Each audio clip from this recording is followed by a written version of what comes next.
Welcome to chapter 9.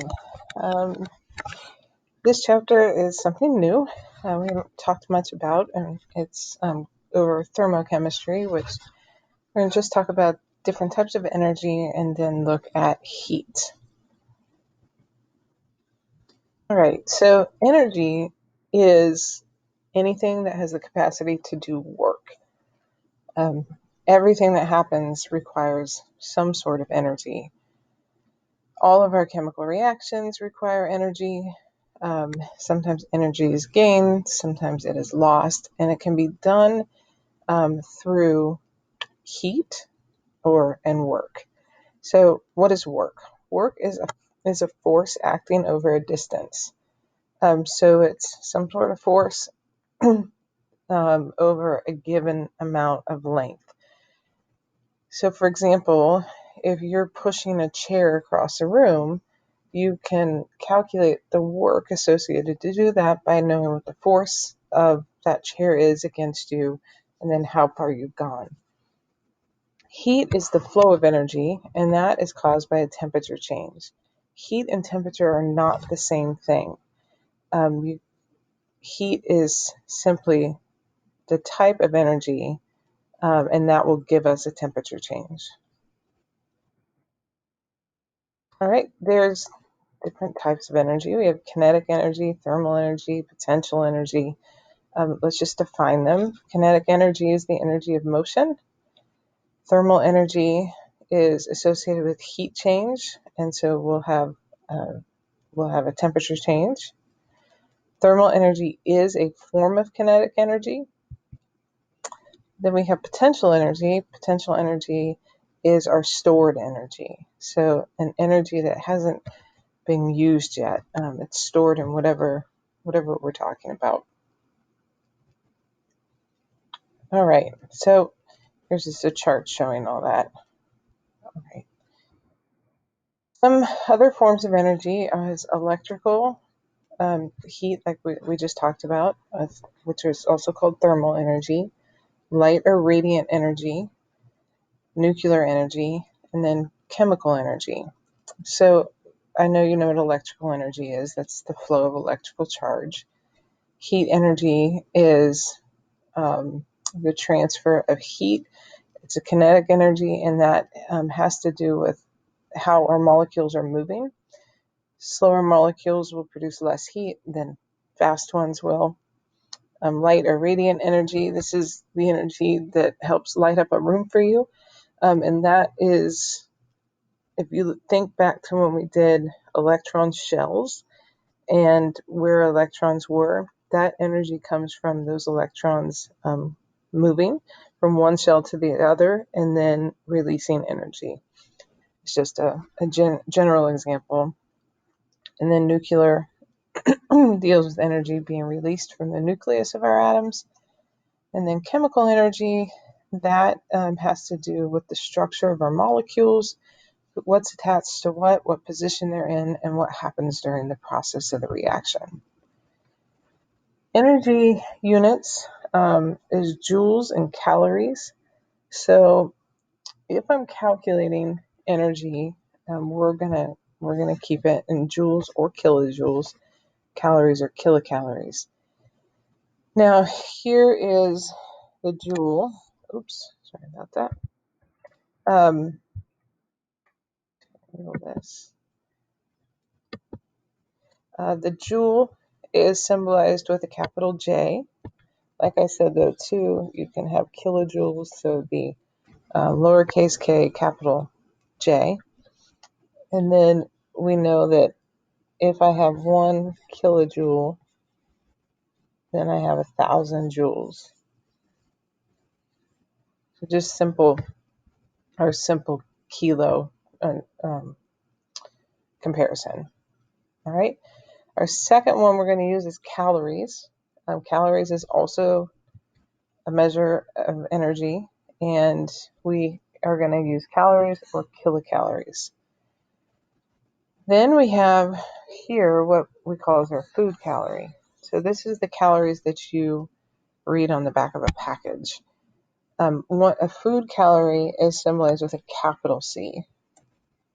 one food calorie is 1,000 heat calories, with lowercase c. So you'll see that here. Here's your, here's your heat calories, and then here's your food calories. All right. So we can convert, and this is important, between calories and joules. So here it is. 1 calorie is equal to 4.184 or 4.184 joules. And then you don't need to worry about this. We won't be using that. All right, so the topic of the chapter, thermodynamics. There's 3 laws of thermodynamics, and in this one we're going to look at the first one. Thermodynamics is the study of energy and its interconversions. The first law of thermodynamics says basically that energy is consistent, that the total amount of energy in the universe is consistent and is conserved. So if you have a flow of energy, it's going to go from one place to another, but that doesn't mean overall we've lost it. We're going to look at energy flow in regards to a system, which for us will be sort of like a chemical reaction, and the surroundings. So if I had, let's say, a beaker, and in it I have a chemical reaction going, that is my system. And then everything around it will be the surroundings, so just the air and the space around it. Okay, the system is what we're studying. So if we're looking at a chemical reaction, that would be us seeing what happens. Okay, so when I have a change in energy, that can give me either what we call an exothermic reaction or an endothermic reaction.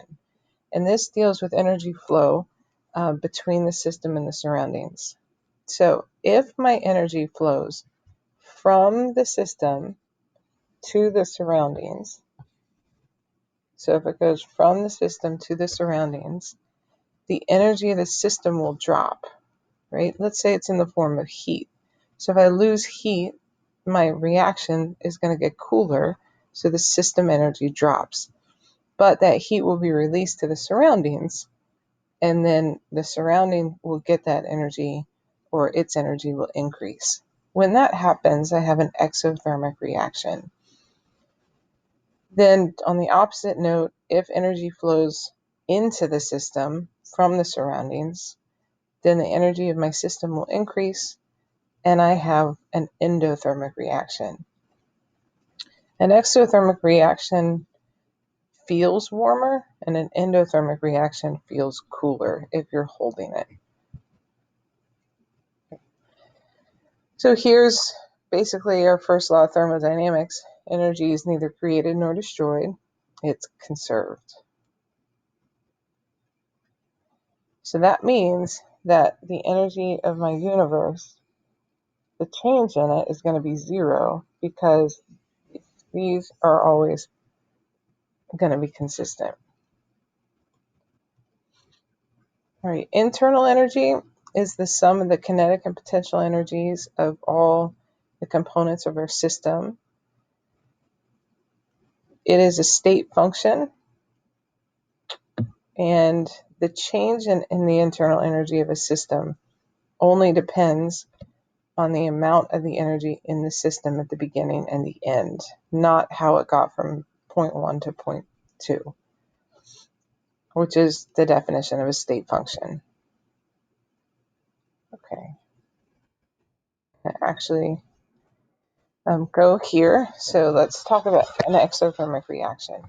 So an exothermic reaction is when energy flows from the system to the surroundings, and that means that I'm going to have a negative change in energy. So when we get to enthalpy, that'll make more sense.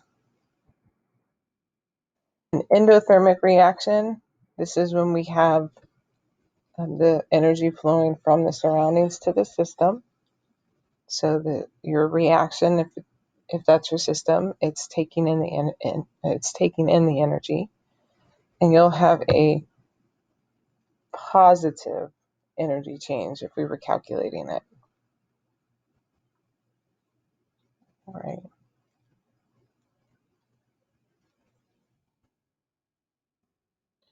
All right, so energy can be, or the change in energy can be calculated looking at heat and work. Heat we symbolize with the letter Q, and that is our thermal energy. And then work we symbolize with the letter W. Okay. So here we go. This is a summary of what we basically were just talking about. So Q, our heat. Q will be positive when the system gains thermal energy. So that's endothermic. Q will be negative when the system loses thermal energy. So that would be exothermic. Work is positive when work is done on the system. Work is negative when it's done by the system. And then if I put those together and I get a delta E, or a change in energy of is positive, that means energy flows into the system. And if my delta E is negative, energy flows out of the system. Okay. All right. Heat exchange. Heat is the exchange of thermal energy between the system and the surroundings. And how we know that heat is exchanged is we can measure it by taking the temperature. If the temperature goes down, then the heat has gone from the system to the surroundings. All right. At some point, heat flow will reach what we call thermal equilibrium. And that is that there's going to be no more transfer of heat if we're not changing the system or the surroundings anymore. So the system and the surroundings at thermal equilibrium will have the same temperature. All right, so we're going to look at ways to calculate heat. And this is using our heat capacity equation. So when a system absorbs heat, the temperature increases. The increase in temperature is directly proportional to the amount of heat that has been absorbed. And we can calculate that using this equation right here. Q, or heat, is equal to C times the change in temperature. C is what we call heat capacity. Every single thing, whether it's an element, a compound, every single thing has its own heat capacity value. It's something that you'd have to be given to you, you would look up. The larger the heat capacity of whatever we're looking at, the smaller the temperature change will be when it has a transfer of heat. And it has units of either joules per degree Celsius or joules per Kelvin. Okay. The heat capacity, so that's our C, of an object depends on what it is. Mass, it's usually measured by mass. And it depends what type of material it is. So even if you're talking about water is going to have heat capacity of something. And then if we have something similar to water, let's say some sort of alcohol, it's going to have a different heat capacity. Even though they're both liquids, then how it's made up, what its mass is, and just the fact that it's different will play a part in that. Okay, so here's an example of what we mean by looking at these. Let's look at this one. Let's say there's 1,000 joules of heat that's given from the sun. Let's just say it's given from the sun to the sand in the water at the beach. If you take 100 grams of the sand and 100 grams of the water, and it's getting the same amount of heat sent to it, the sand actually will increase in temperature quite a bit more than the water. And that's because of their different heat capacities. The sand This is, relatively speaking, will increase 12 degrees, where the water is just slightly over 2 degrees Celsius, even though they've absorbed the same amount of heat. Which is why the sand is always hotter than the water. Okay, so we know that heat capacity does depend on mass and what type it is. So we're going to kind of include the mass part in our equation. This is what we call our specific heat equation, and here it is here.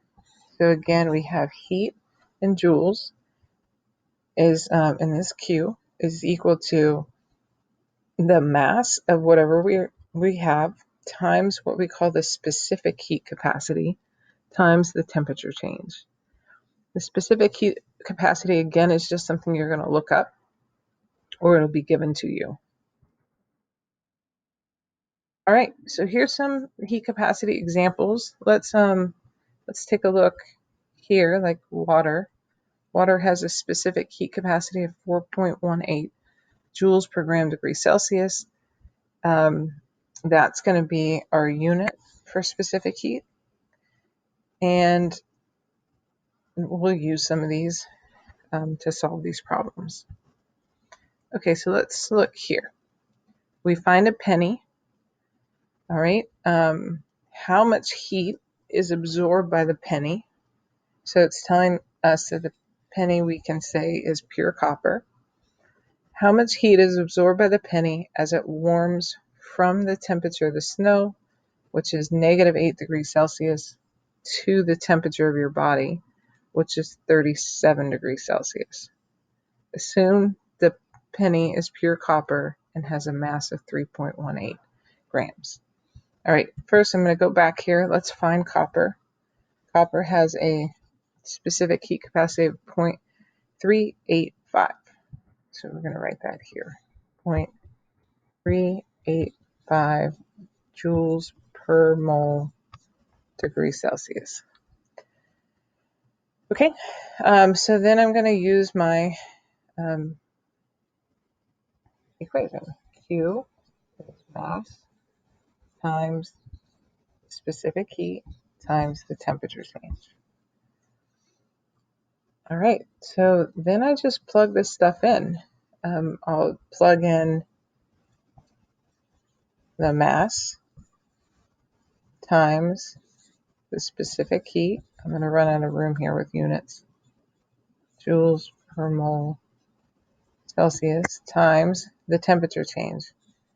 So my final temperature is 37, and my initial temperature is -8. So my temperature change, we'll end up adding those together. Right. So here, I know this is going underneath, but here's what we're given. I need to find how much heat. I'm going to use that equation, right? I looked up the relationship that you see here, right? Our change in temperature is going to be the 37 minus the -8, so I get 45. So now you've plugged in your mass, your specific heat, and then your temperature change, and you can see that the temperature units cancel, the grams cancel, and I'm left with my heat, 53.7 joules. So here, this is a positive Q, so that means this was an endothermic reaction.